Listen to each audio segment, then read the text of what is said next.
என்னங்க சினிமா செய்திகள் நிகழ்ச்சியை பார்க்க ரெடி ஆயிட்டீங்களா? உங்களுக்காகத்தான் கோலிவுட்ல இருந்து ஹாலிவுட் வரைக்கும் நடக்கிற சுவாரஸ்யமான நிகழ்வுகள் தகவல்களோட படக்குழுவினரின் சுவையான சந்திப்பு கிளிம் வழங்கிட்டு வரும். இன்னைக்கு ஹெட்லைன்ஸ் என்னன்னு பார்க்கலாமா? சரி நேயர்களே, வாழ்க்கையில குழப்பமான சூழ்நிலைய சில நேரங்கள்ல சந்திக்க வேண்டியது வரும். நட்பும் காதலும் உண்மையா பொய்யாங்கிற சந்தேகம் சிலருக்கு வரலாம். நட்பு காதலுங்கிறதே மதில் மேல் பூனை மாதிரின்னு சிலர் சொல்லுவாங்க. காதல் குழப்பமே வேண்டாம்னு சொல்ற கதையம்சத்தோட ஒரு படத்தை உருவாக்கியிருக்காங்க. அந்த படத்தோட பேர் மேல். சென்னையில இதோட இசை வெளியீட்டு விழா சமீபத்துல நடந்துச்சு. விழால படக்குழுவினரும் சில படைப்பாளர்களும் கலந்துக்கிட்டாங்க. இப்ப படக்குழுவினரை நாம சந்திக்கலாம். முதல்ல படத்தை பத்தி தயாரிப்பாளர்கள் என்ன சொல்றாங்கன்னு பார்க்கலாம். இந்த மேல் இங்க திரைப்படம் முழுக்க முழுக்க நட்பை பற்றி சொல்ற ஒரு கதை. நட்பை பற்றி நிறைய படங்கள் வந்திருக்குது. இருந்தாலும் இந்த நட்பின் ஆழம் ரொம்ப எங்களுக்கு நல்லா பிடிச்சிருந்து. படத்தில் 3 பாடல்களை அமைத்திருக்கிறோம். 3 பாடல்களும் முத்தாக வந்திருக்கிறது. முழுக்க முழுக்க நாகர்கோவிலில் தான் ஷூட் பண்ணியிருக்கிறோம். சரிங்க, படத்துல மேலானதுன்னு ஏதோ சொல்றாங்க. அதை பத்தி விளக்குற டைரக்டர் இந்த படத்துல பெண்களோட ஆதங்கத்தையும் காட்டியிருக்கிறதா சொல்றாரு. எல்லா உறவுகளை விட நட்பு மேன்மையானது, இதுதான் இந்த படத்தில் சொல்லியிருக்கோம். நட்பு படம் நிறையா, நட்பு பற்றின படம் நிறையா வந்திருக்கு. இதில் என்ன வித்தியாசம்னு கேட்டிங்கன்னா, இந்த படத்தில் காதல் கிடையாது, நட்பை பற்றி மட்டும்தான் சொல்லியிருக்கிறோம். குறிப்பாக நட்பு அப்படிங்கிறது ஆணுக்கு இருக்கக்கூடிய அளவில் பெண்ணுக்கு இல்லை. அதாவது அவங்களால அதை பயன்படுத்த முடியல, தொடர முடியல. குறிப்பிட்ட வயதுக்கு பிறகு அல்லது குடும்ப சூழ்நிலை அமைஞ்ச பிறகு அந்த நட்பை அவங்களால இறுதி வரைக்கும் தொடர முடியாது. 60 வருட நட்பு 70 வருட நட்புங்கிறது ஆணால் மட்டும்தான் சொல்ல முடியுது இது வரைக்கும். அதுதான் நடைமுறை உண்மை. அந்த ஒரு விஷயம் பெண்களுடைய அந்த ஆதங்கத்தை நாங்கள் இந்த படத்தில் முழுமையாக பயன்படுத்தியிருக்கோம், வெளிப்படுத்தியிருக்கோம். இப்போ விழா நாயகனை சந்திக்கலாம். பாடல்களை சில வருஷங்கள் பின்னோக்கி சென்று கேட்கிற மாதிரி அவர் அமைச்சிருக்காராம். அனுஸ்ரீ, யாசின், அபிஷேக், சூரஜ் போன்ற புதிய பாடகர்களை நான் இதில் பயன்படுத்தியிருக்கிறேன். மெல்லிசை கொண்ட பாடல்களாக 80களில் 90களில் கேட்டு ரசித்த பாடல்களைப் போல இந்த பாட்டும் நிறைய லைவ் இன்ஸ்ட்ருமெண்ட்ஸ் போட்டு நான் பண்ணியிருக்கிறேன். நல்ல கதை, நேட்டிவிட்டியான ஒரு சப்ஜெக்ட் இது.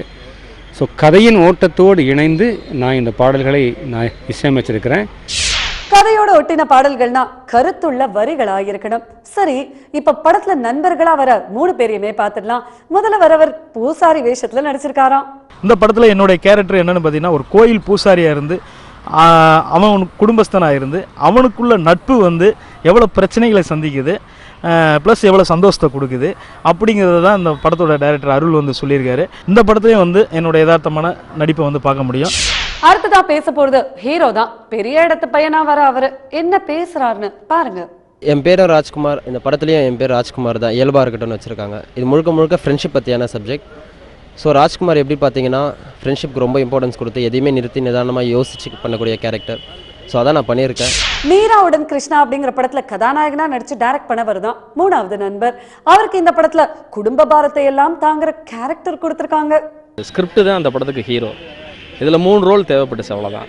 அந்த 3 ரோலில் நான் ஒரு ரோலாக பண்ணுறேன். எப்படி பெண்களுக்கு தாய்மை ஒரு மிகப்பெரிய சிறப்போ, அதே மாதிரி ஆண்களுக்கு நட்பு ஒரு மிகப்பெரிய சிறப்புன்னு அந்த ரீதியில் இந்த திரைக்கதை அமைச்சிருக்காரு. என்னோட கேரக்டரில் 3 பேரில் நான் ஒரு மிடில் கிளாஸ் ஃபேமிலியில் உள்ள ஒருத்தன். மற்ற 2 பேர் கொஞ்சம் பூசாரி, ஒருத்தர் கோயில் பூசாரி, இன்னொருத்தர் கொஞ்சம் ரிச் ஃபேமிலி. எங்கள் 3 பேருக்குள்ள நட்பை தான் சொல்லியிருக்காங்க. இதில் நான் குடும்ப பாரத்தை பூரா நானே வாங்கிட்டு ஒரு சாக்ரிஃபைஸ் பண்ணுற கேரக்டர் மாதிரி டைரக்டர் என்னுடைய கேரக்டர் டிசைன் பண்ணியிருக்காரு. சரிங்க, அடுத்ததான் 2 கொரியோகிராஃபர்ஸ் என்ன பேச போறாங்கன்னு பார்த்துடலாம். முதல்ல வரவர் ஸ்டண்ட், அடுத்தது டான்ஸ். படம் பார்த்தீங்கன்னா ரொம்ப யதார்த்தமான கிராமத்து பின்னணி உள்ள படம். இதில் ஃபைட்டுன்னு பார்த்தீங்கன்னா படத்தோட ஓப்பனிங் ஃபைட்டில் தான் படம் ஓப்பன் ஆகும். ஒரு சின்ன ஸ்ட்ரகிள் தான், இருந்தாலும் ஒரு நல்ல படம். நல்ல படத்தில் நம்ம ஒரு சின்ன ஒர்க் பண்ணியிருக்கோங்கிற ஒரு சந்தோஷம். இதில் 2 பாட்டு கொரியோகிராஃப் பண்ணியிருக்கேன். 2 பாட்டுமே ரொம்ப நல்லா வந்திருக்கு. ஒரு பாட்டு வயல்வேலியில் ஒரு மாண்டேஜ் சாங் ஹீரோயினுக்கு. ஓப்பனிங் ஹீரோ ஒரு டான்ஸ் கலைக்குழு ஒரு போட்டிக்காக போகும்போது ஒரு சாங். 2 சாங்குமே ரொம்ப நல்லா வந்திருக்கு. இப்போ உங்ககிட்ட பேச போறது ஹீரோயின். காதல் பஞ்சாயத்து படத்துல நடிச்சிருக்கிற அவங்களுக்கு இது 2வது படம். இந்த படத்தில் என்னோட கேரக்டர் பார்த்தீங்கன்னா ஃப்ரெண்ட்ஷிப் சப்போர்ட் பண்ணுற மாதிரி இருக்கும். ஒரு what can heroine do without love, அந்த மாதிரி ஒரு என்ன பண்ண முடியும் அப்படின்னு நம்ம எல்லாமே நினைப்போம். But heroine can support a friendship, அந்த மாதிரி ஒரு கொண்டு வந்திருக்காங்க. ஃப்ரெண்ட்ஷிப் சப்போர்ட் பண்ணுற ஒரு ஹீரோயின், லவ் இல்லாமல். அடுத்ததா படத்துல துரு கேரக்டர்ல நடிச்சிருக்கிறவங்க தான் பேச போறாங்க. துரு அப்படிங்கிற ஒரு விஷயத்தை பத்தி தான் அவங்க சொல்றாங்க. இதில் வந்து நான் காஞ்சனான்ற கேரக்டர் பண்ணியிருக்கேன். அது வந்து ரொம்ப துருதுருவான ஒரு கேரக்டர், உங்கள் எல்லாருக்கும் நிச்சயமாக பிடிக்கும். இதில் வந்து பார்த்திங்கன்னா யாருக்கும் மேக்கப் இல்லை, வித்தவுட் மேக்கப்பில் எல்லோரும் பண்ணியிருக்காங்க.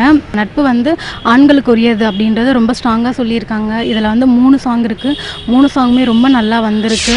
எதை பற்றி கதை சொன்னாலும் காதல் முலாம் பூசுறது வழக்கம். காதலை பற்றி சொல்லாத படங்கள் அபூர்வம் தான். அப்படிப்பட்ட ஒரு திரைக்கதையோட மேல் படத்தை உருவாக்கி இருக்கிறதா படக்குழுவினர் சொல்றாங்க.